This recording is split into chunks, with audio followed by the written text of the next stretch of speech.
Welcome to healthy routine. పిల్లల bones strong గా ఉండాలన్నా, మన బాడీకి ఎక్కువ కాల్షియం అందాలన్నా రాగులను ఏదో ఒక రూపంలో తీసుకోవాలి.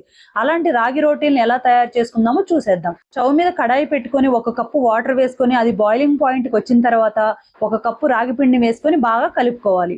ఉండలు లేకుండా బాగా మిక్స్ చేసుకొని మూత పెట్టి ఒక 5 to 10 minutes రెస్ట్ ఇవ్వాలి. 10 minutes తర్వాత ఒక ప్లేట్ లోకి తీసుకొని దాన్ని చపాతీ పిండి లాగా బాగా మిక్స్ చేస్తూ ప్రెస్ చేస్తూ కలుపుకోవాలి. ఈ రాగుల్లో లో గ్లైసెమిక్ ఇండెక్స్ ఉండడం వల్ల డయాబెటీస్ వాళ్ళు తీసుకున్న షుగర్ కంట్రోల్ లో ఉంటుంది. మన మీల్స్ లో తరచుగా ఇంక్లూడ్ చేసుకోవడం వల్ల హెచ్బి పర్సెంటేజ్ పెరుగుతుంది, ఇమ్యూనిటీ బూస్ట్ అవుతుంది.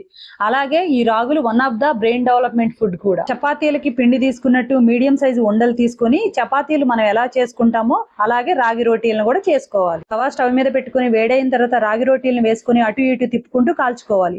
కాల్చుకున్న రాగి రోటీలకి గీ అప్లై చేస్తే పిల్లలు ఇష్టంగా తింటారు. వెయిట్ లాస్ ఫాలో అవ్వాలన్నా, హెల్దీ ఫ్యామిలీ రొటీన్ ఫాలో అవ్వాలన్నా watch my YouTube channel Jyothi family